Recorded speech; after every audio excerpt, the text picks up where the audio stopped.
Okay guys, another reaction video sa market overview ng ating mga students. Ito ay kay Sir Leo naman. So titignan natin kumusta yung naging ah, earnings niya throughout our fifth session.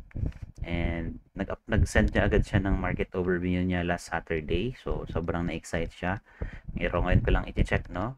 So nagpasa siya last Saturday. Petsa to ng um, April 26, no? Ngayon ko lang check, April 30 na ngayon. So, let's see. Let's go. Okay.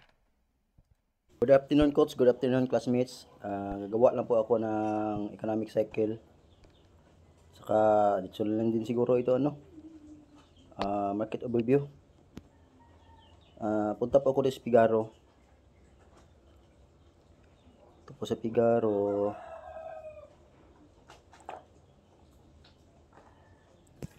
Hanapin muna natin dito si currency strength. Ito si AUD is positive 6.2, din si GPY is negative 9.9. Ito po yung pair ko kasi, si AUD GPY. Ito po yung gawan ko ng economic cycle. Ito po siya. Then, dito ako sa sentiment. Tingnan ko sa sentiment niya, si UDGPY is, yun, more on selling si UDGPY sa sentiment niya. At si, ano lang is 5.73 yung buyers, and then yung sellers niya is 94.7% sentiment. About ito sa heat map naman, ito si UDGPY. Ito po dati is, nung Monday ito to is positive 9.75 ba yun? 74 or 79, basta nandyan lang yun siya, which is pasok na siya sa criteria natin. And then puntahan ko po dito sa Ruro niya. Si Ruro naman, saan yun, wala ito. About naman dito kay Ruro, on risk off niya dito kay UDGPY, ito po si UDGPY, yung Ruro niya. Kitulang daily bigla ito. Baga ito.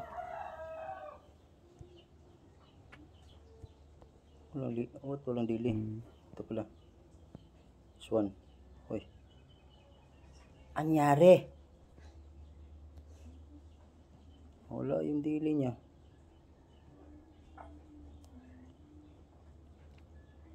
Dito lang yung kanina. Nakita ko yung dito kanina, coach. Si Dili kasi kanina is nakita ko dito kanina si Dili is risk on pa rin siya. Then dito si 1 year is risk on pa rin din ito. Pag ganito nangyari sa inyo guys, i-refresh nyo lang. Pindutin nyo lang ito. Para at least lumabas yun.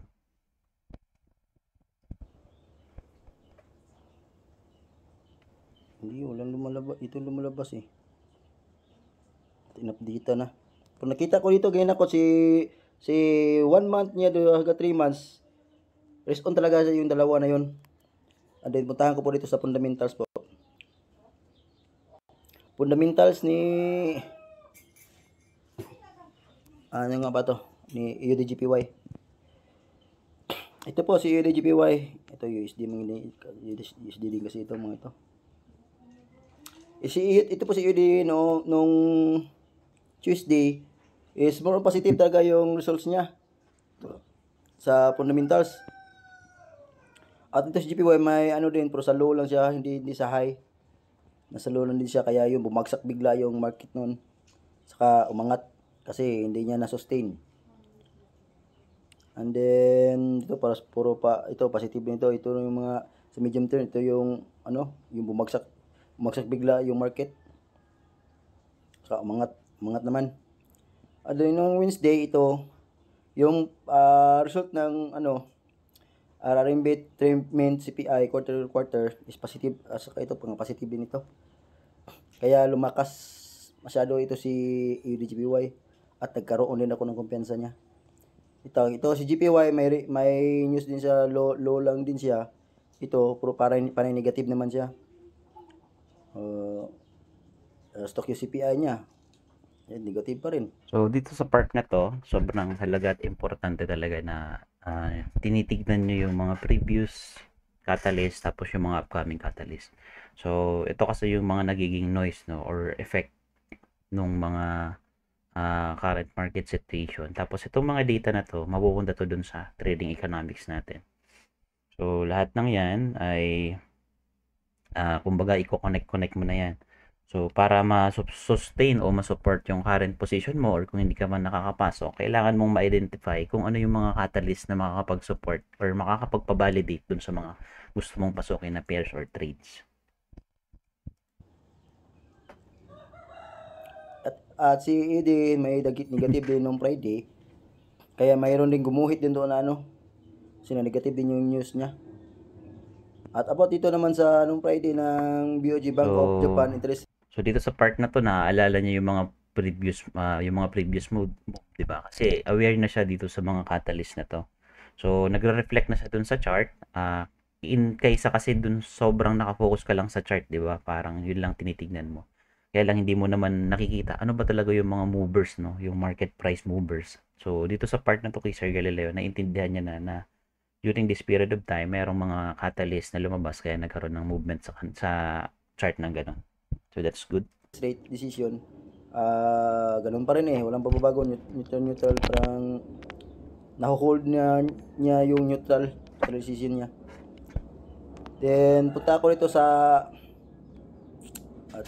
trading economics. Hanapin ko po dito yung dito muna ako, umpisa muna ako dito, interest rate.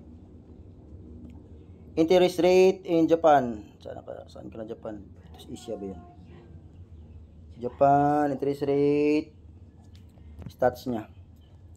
The benchmark interest rate in Japan was last recorded at 0.10% interest rate in Japan. Average 2.28% from 1972 until 2024.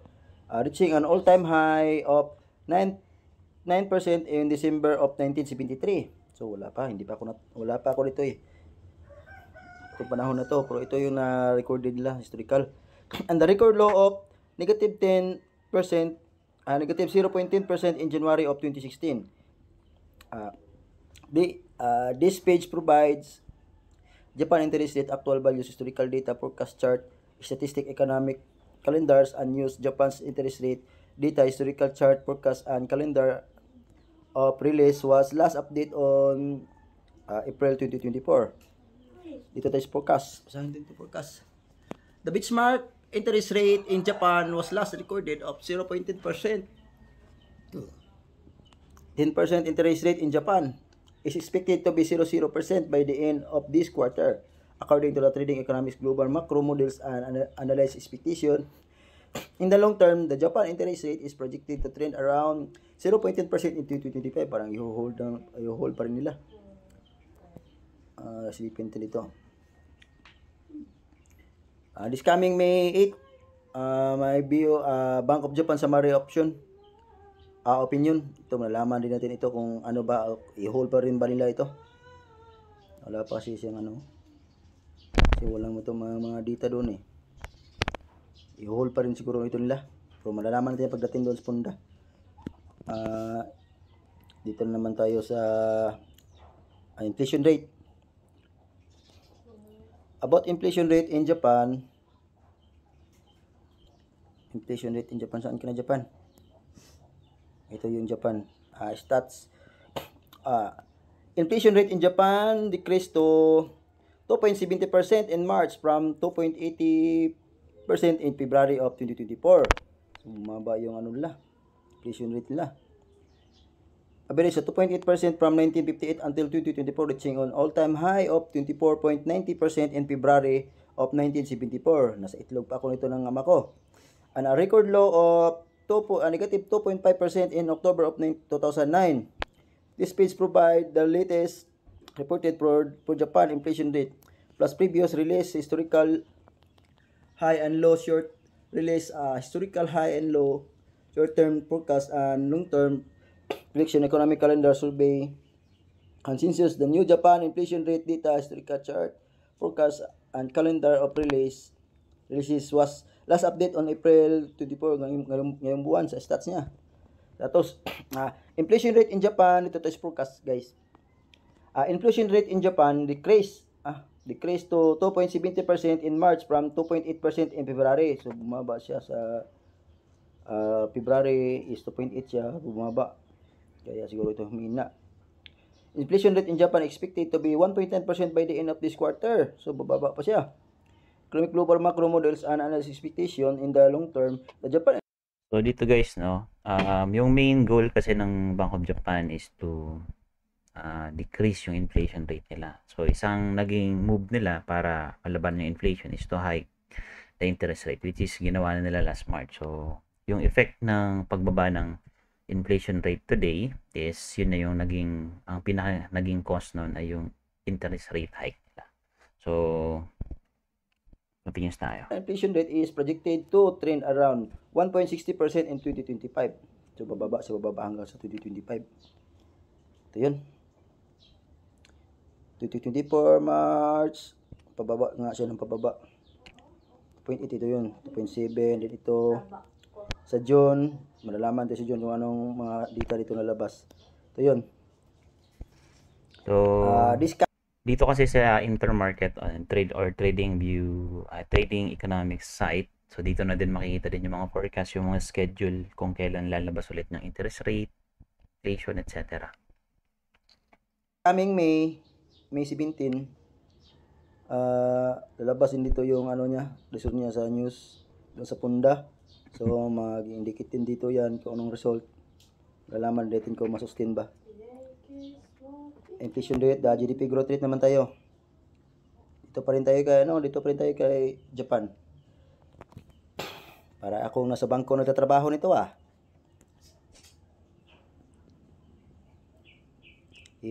Ang hirap pero aralin pa rin natin kasi nag-enroll tayo dito kasi para matuto hindi yung nag-enroll para mag-char lang. About dito sa stats ng the gross domestic product GDP in Japan expanded 0.10% in the fourth quarter of 2023 over the previous quarter. GDP growth rate in Japan averaged 0.43% from 1980 until 2023, reaching an all-time high of 5.5% in the third quarter of 2020 and a record low of negative 7.80% in the second quarter of 2020. This page provides Japan GDP growth rate, actual values, historical data, forecast charts, statistic, economic calendar, and use Japan GDP growth rate, the data, historical chart, forecast, and calendar of release was last update this month, April of 2024. So yung forecast niya, basahin natin. The gross domestic product GDP rate, GDP in Japan expanded positive 0.10% in the fourth quarter of 2023 over the previous quarter.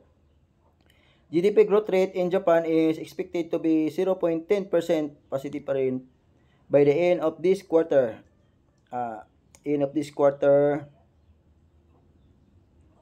According to the Trading Economics Global Macro Models Analysis Expectation in a long-term Japan GDP growth rate projected to trend around 0.50%, around 0.50% in 2025. So ito yun, si quarter 3. Yung baba ni quarter 3 negative 0.8%. Then dito sa quarter 4 positive 0.1%. Parang makagawa ito ng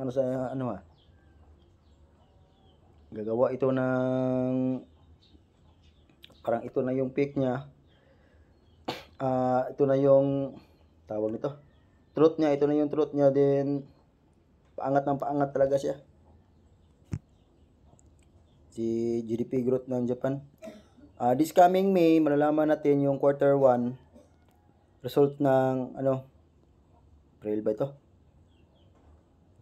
Ito, malalaman ito doon sa fundamentals at mag-i-indicate din yan dito. Ito. GDP growth 1.9, 1.2. Puro to GDP. Japan, balik naman tayo doon sa balik naman tayo doon sa Australia interest rate, balik tayo sa interest rate. Australia. Excuse. Australia, ito yun. Australia interest rate. The stats tayo. The benchmark interest rate in Australia was last recorded at 4.35%. Interest rate in Australia averaged at 3.85% from 1990 until 2024, reaching an all-time high of 17.50% in January of 1990, and a record low of 0.10%, positive 0.10% in November of 2020. This page provides Australia interest rate, actual values, historical data, forecast chart, statistic, economic calendar, and news. Australia interest rate data, historical chart, forecast, and calendar of release was last update this month, April 2024. So, ito yung forecast niya. The benchmark interest rate in Australia was last recorded at 4.35%. Interest rate in Australia is expected to be 4.35% by the end of this quarter, according to the 3D Economics Global Macro Models and Analyze Expectation. In the long term, the Australia interest rate is projected to trade around 3.10% in 2025. Ito din si Australia, parang sama na siguro ito na ma-hold talaga siya. Pero mas malakas pa rin si Australia compared doon kay GPY. Sa Japan. This coming May 7, interest rate decision, malalaman natin pagdating dito sa May 7, next month. Ito. Next month dito, yung actual niya. Kung expected kasi nila is by the end of this quarter, expected nila is 4.35 pa rin eh. Malalaman din natin yan. Interest rate, inflation rate na naman tayo. Australia pa rin. Australia. Ito. Status niya. Inflation rate in Australia decreased to 3.60% in the first quarter of 2024 from 4.10% in the fourth quarter of 2023. Teka lang. Bumaba siya. Inflation rate in Australia average of 4.90% from 1951 until 2024, reaching all-time high 23.90% in the fourth quarter of 1951. Nako. And a record low of negative 1.30% in the second quarter of 1962. Pero may gira pa ito noon. This page provides the latest reported value of Australian inflation rate plus previously historical high and low, short-term forecast and long-term prediction. Economic calendar, survey, consensus, and news. Australia inflation rate data, historical chart. Inflation rate data, historical chart, forecast, and calendar of release was last update this month, Japon. Pala. Tagalog pala tayo. Inflation rate in Australia decreased to 3.60%. Ito yung forecast niya. In the first quarter of 2024 from 4.10% in the fourth quarter of 2023. Inflation rate, bumaba siya. Inflation rate in Australia is expected to be 3.20% by the end of this quarter, according to the Trading Economics Global Macro and Models and Analysis Expectation. In the long term, the Australia inflation rate, the project to trend around 2.6% in 2025 and 2.20% in 2026. So, pababa siya ng pababa. So, magkakaroon ito ng construction. Ito si EUDGPY na pair. Magkakaroon siya this coming 2025. So, yung pair ko na yun, parang langanin na ako mag-hold ng 1 year nito. April, malalaman natin dito is pagdating ng dito sa July yata. Dito. Malalaman natin sa quarter 2 kung ano na mangyari dito sa inflation rate nila. Tataas pa ba o bababaan nila? Malalaman natin yan pa tingnan din yung doon sa fundamentals. Ito din yung related niya na 0.4, 0.8, 1.9, si GDP deflator, inflation rate, 1.2 yun, monthly CPI indicator, 3.5. Ito. Inflation rate, dito naman tayo sa GDP nila. GDP natin yung GDP growth ni Australia. Ito. Sige na, ito. ito tayo sa stats.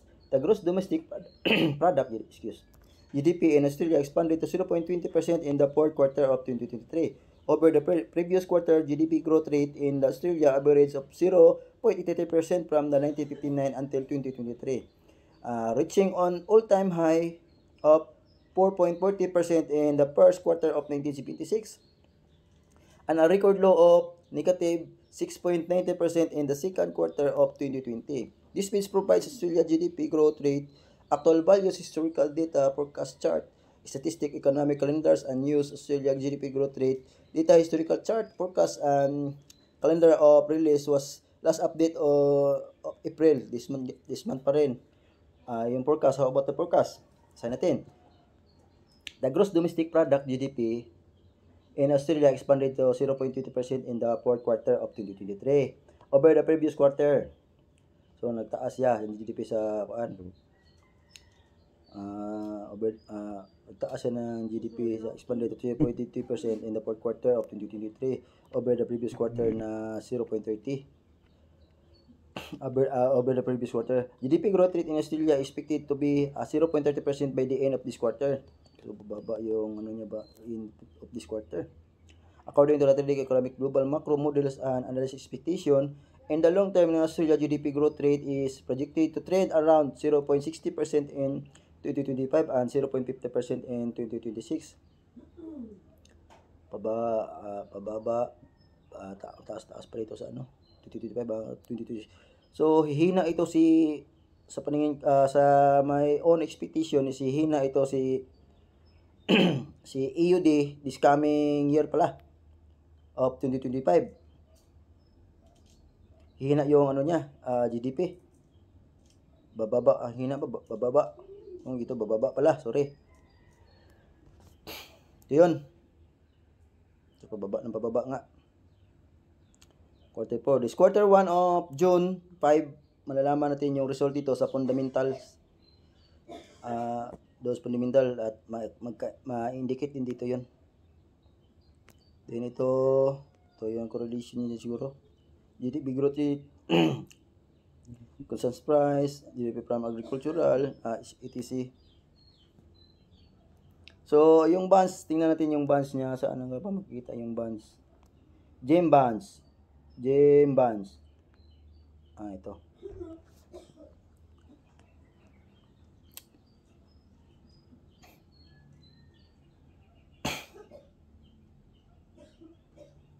Talo ko dito kasi malag.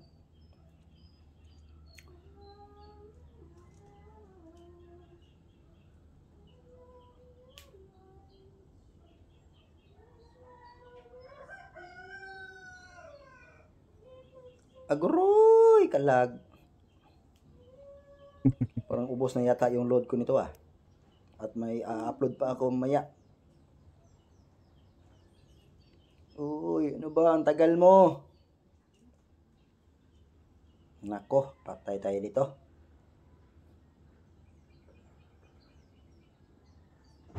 Coach, palibre ng load, coach. Maubos po yung load ko, coach. Parang ayaw na yata mag-reading, coach. Patay ako nito. Ito yung bonds niya. Si Japan. Unahin dito yung si Japan. Bonds Japan. Stats. Japan 10-year bonds yield was 0.93% on Friday, April 26, according to over-the-counter interbank yield quotes for this government bond majority historical. The Japan 10-year government bond yield reached an all-time high of positive 7.59 in June of 1984. Japan 10 years government bond yield data forecast historical chart was last update on April 27 this month.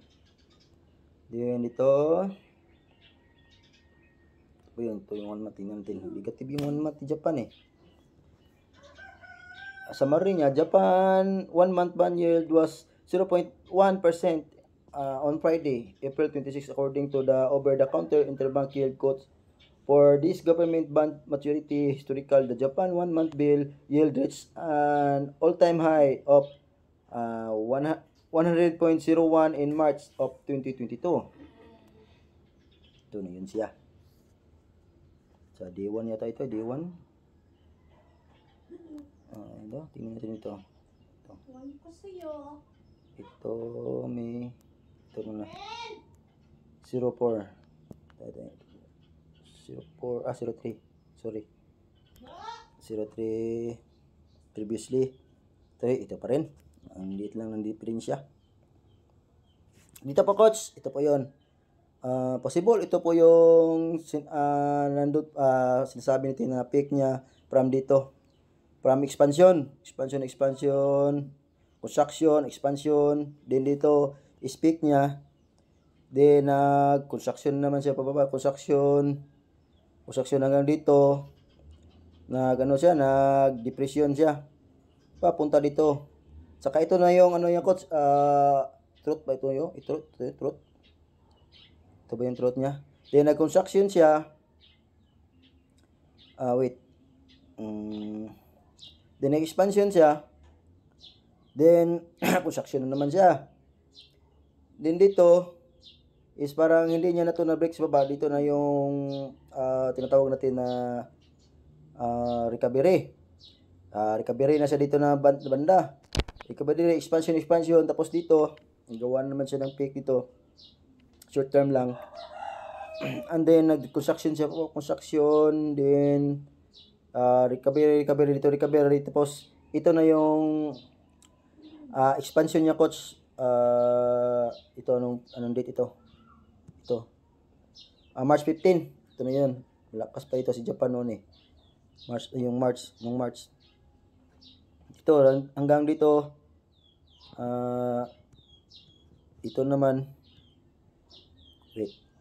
Ito reconstruction naman siya dito. Tapos expansion, recovery. Tapos pagdating dito is construction naman siya. Recovery short term lang po yung recovery niya dito coach. And then nakagawa siya ng peak dito. Ano nga ba itong date na to? Tingnan natin. Hindi ito isa. Yan. April 23 coach.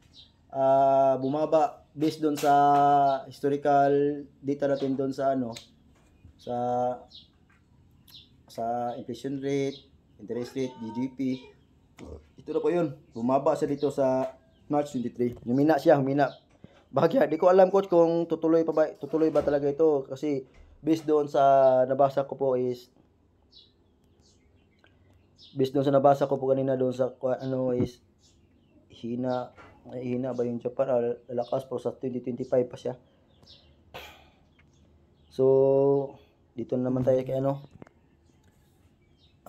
banyels ni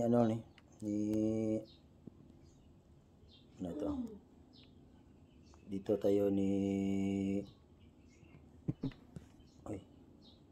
Japan ito. Australia. Ito. Status Australia 10-year bond yield was 4.54% on Friday, April 26, according to the over-the-counter interbank yield quotes for the government bond yield maturity historical. The Australia 10-year government bond yield reached an all-time high of 16.50 in August of 1982. Australia 10 years government bond yield data forecast historical chart was last update on April 27 this month. Ito po siya. Ilagay natin dito coach. Ilagay ko po coach nga wait ito. Ito.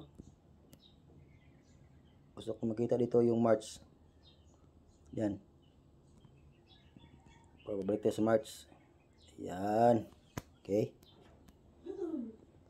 Ito po yung niya coach. Dito banda is yung expansion niya. Galing dito. Construction. Dito bali dito sa tawag nito. Truth ba ito? Truth tapos construction dito. Dito banda construction din ito. At saka then recovery na yata to, recovery expansion din dito banda nag construction naman siya. Construction then expansion naman. Ito banda. Hanggang umabot siya sa peak. Ito na po yung peak niya, coach. Ito na po yung peak niya. Then, nag-construction siya. Construction. Then, umabot siya dito banda na depression. Dito banda na depression na siya. Na-break na kasi ito dito. Then, depression siya dito. Punta dito. Then, papasok na dito yung recovery yata. Ito, yung recovery kasi based doon sa data is, ang nag-recover na ito si Australia. Pero hindi aabot ng this coming 2025 po kasi siya is babagsak siya based doon sa historical data. Expectation pala. Sorry. Thought niya, then, construction pa ito. Then, bagsak siya. Construction naman. At construction pa rin dito, dito. At dito na yung recovery niya banda, coach. Anong month ito? Month of March 25, dito na po siya. Dito siya nag-umpisa lumakas. Then expansion, construction, dito na yung growth niya. Ito po yung growth niya. April 28, yung growth niya. Yan po yung coach, tawag ito? Economic cycle ko po.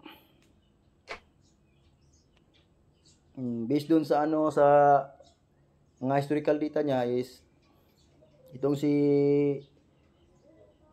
Australia is year of 2025 ihina yun siya doon sa Then dito ito si tama po ako, coach. Dito si Japan is parang lalakas konti siya, din baba naman. Birir na dan up. Then muntahan ko po dito sa chart, coach. Ito po yung chart ko sa ito UDGPY. Kaya ko po nahuli itong setup na to. Dahil po dito, coach, ano yan? Dahil po dito nag-rejection kasi siya. So if na ko po ito, nalagay ko po dito yung yung ito, alis muna natin to. Delete muna natin to. Delete. Itong dito, coach, hindi ko pa alam kasi anong data dito Dito is hindi ko pa nakita dito April 2023, hindi pa ako magaling gumamit ito ng ng mga scoreboard natin. At kung ginamit ko man yon, nag-observe lang po ako. At saka kung nag-plot din ako dito noon, nag-plot ito yung, for example lang po, is dito banda lumakas po siya. Lumakas po siya. Dito po yung ko. Ito po yung demand zone ko, Ito po yung demand zone ko. Then ito po yung resistance. Ito yung resistance banda dito. Ito po yung resistance. Dito. Ito yung resistance ko. Ito banda. Ito yung resistance ko. Yung banda, sinali ko na yung buntot. Then, yung imbalances ko, coach, is andito. Pero hindi ko kasi inabutan ito. Tama ako. I-try ko lang po ito. At ma-plot ako ng plot ako ng pibo dito. Kita. Ito. Wait, baliktad. Ito. Sana. Ito po yun. Kung naabutan ko po sana ito. Kasi observation ko lang po ito noon Kasi nag-observe ako kasi baguhan pa ako doon sa scoreboard. Baka magkamali ako. Patay ako. Ito po yung golden zone ko, coach. Ito yung demand zone. Palitan din yung kulay ng green. Yung demand. Ito po yung demand zone ko, coach. Isalin natin itong week. Ito po yung demand zone ko, coach. Which is, siya? Nireject niya itong resistance ito sa kabila. Then, ito yung resistance ko sa taas. Ito, palitan din yung kulay. Resistance. Ayan. Kung inabutan ko po ito, coach, so na-trigger po yung setup ko dito. Ever. So hindi ko inabutan to dahil nag-observe ako. And then nakita ko lastly itong ano, nung date ito. Ito banda. Is malakas yung scoring dito eh. Ano ba? Maas na yung ano ko. Oras ko. Ito banda. April 24.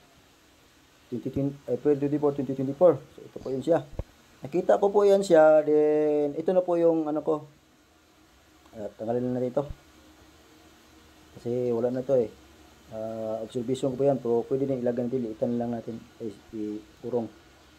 Urong na natin ito. Urong lang. Ito ka banda. At may nakita ako dito, coach. Kasi malakas yung scoring dito. At may nakita ako dito na demand zone. Ito yung demand zone na ito. Ito na po yung demand zone ko, coach. Pagsilip ko kasi doon sa ano sa scoring natin is lakas. Kaya nag-sit ako dito ng demand zone. Then hinanap ko po yung ano niya. Resistance. Ito po yung resistance na nakita ko. Ito po yung resistance ko. This time. Yan po yung resistance ko. At nag-sit na, ito po yung imbalance ko, coach. Ito. Imbalances ko po dyan. Imbalance ko, ito. Dito banda yung imbalance ko. Palitan natin yung kulay agad. Para makita yung golden zone natin. At saka mag-plot na ako ng ano. Fibonacci. Fibonacci retracement. Dito, ito. Ito po yun. Ito po yung coach. Then, na-trigger niya po ito yung ano, coach. Yung setup ko po dito. Based doon sa scoreboard natin, trigger po ito. Itong golden zone ko, ito. At dalawang entry lang po kasi ginawa ko dyan kasi nahuli ako dyan eh. Dalawang entry po kasi siya. Then, ito, lumipad siya. From here.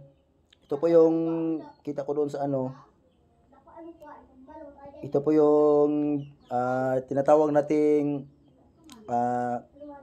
throat niya. So, balik dito. So, dito sa part na to, no? So, throw, no? Hindi trot.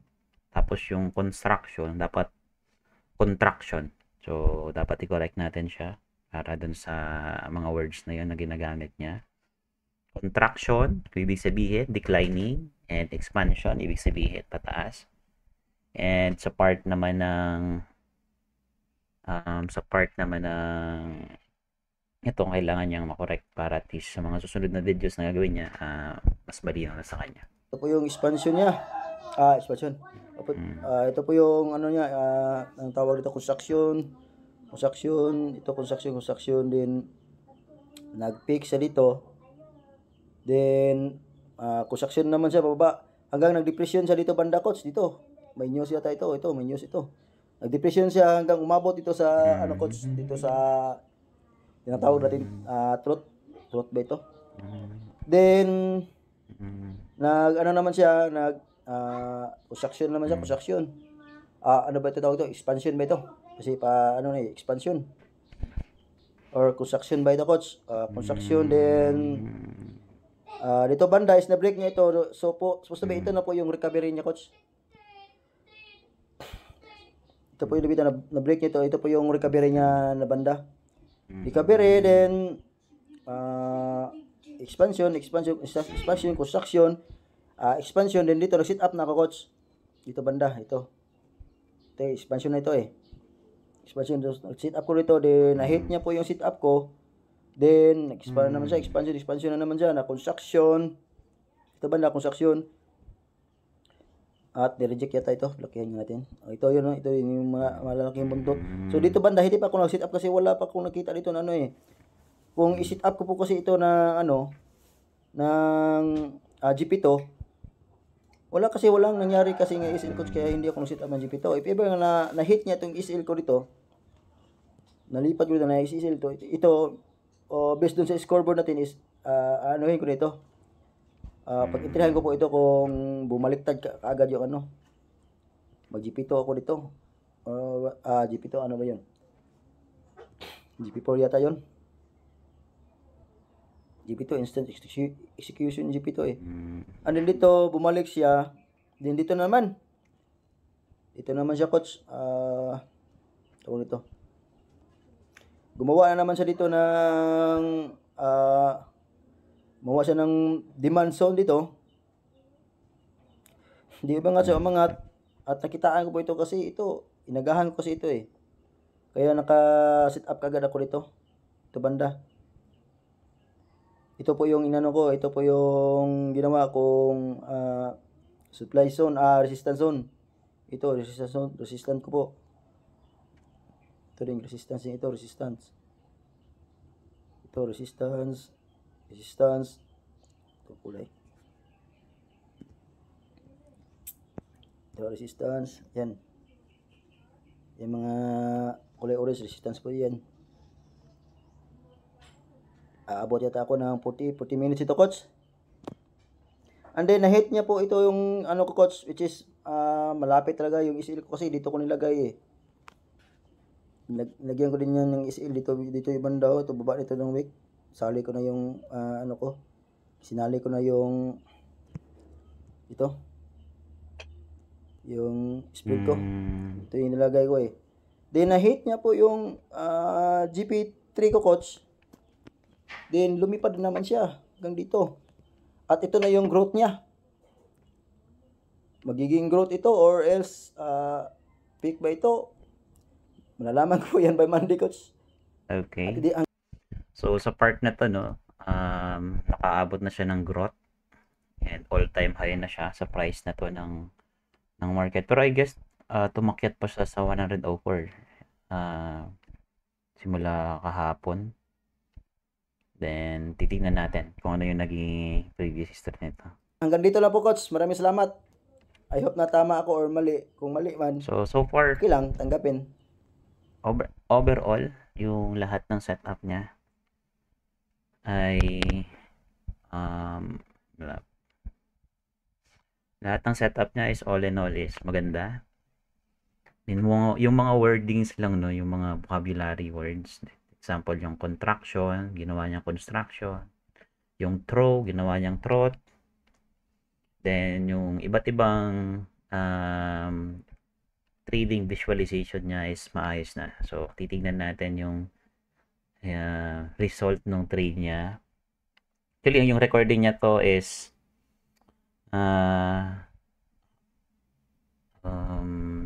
April 27. So, April 13 na ngayon.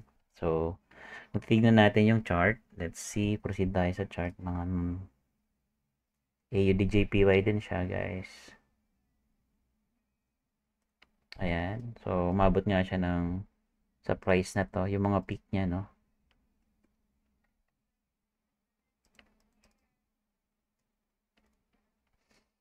Okay. So, peak niya.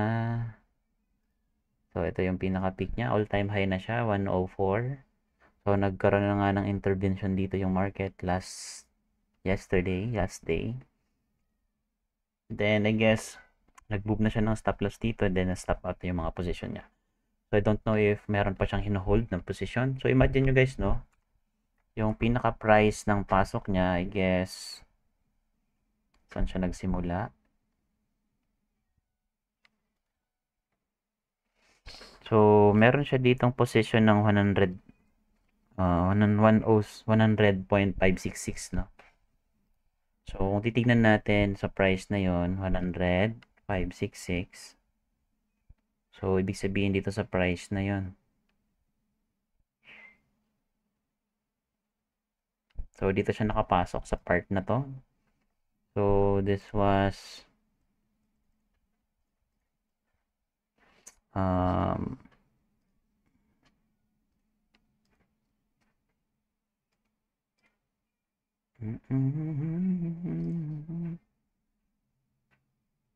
mga magandang kulay.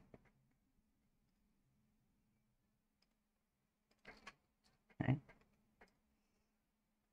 Pumasok siya dito ng April 24, no? So, hinold niya yung position niya ng sobrang tagal.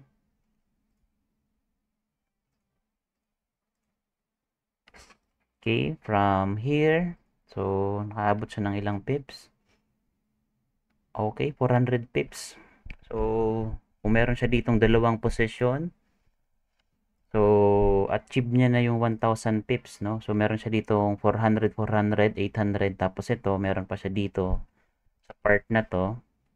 So, ibig sabihin, achieve niya na yung 1,000 pips. So, accumulated price ng position niya. So, dito sa price na to, so meron siyang 300 pips naman.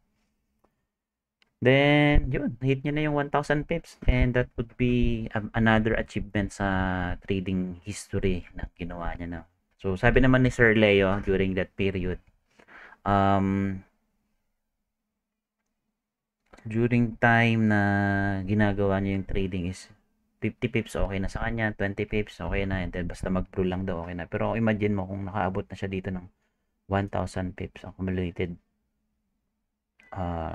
dun sa mga positions niya, magkano na yung pera niya. So that is amazing guys, result for this kind of setup, and I would like to congratulate. So kung meron pa siya ditong hold na position, so pwede niya pa itong i-hold, no? Pero nagkaroon dito ng invalidation. So magmamatter na lang yan sa scoring kung ano yung market situation sa ngayon. As of this moment, yung AUD mahina na. Then meron na siyang, ang weekly long term niya is weak na din, pero sobrang weak pa rin yung JPY. So sa mga upcoming catalyst, masusupport ng mga decision making ng mga investors, and tayo sasabay lang kung ano yung gusto nilang gawin. So that would be all guys. Thank you so much and good morning.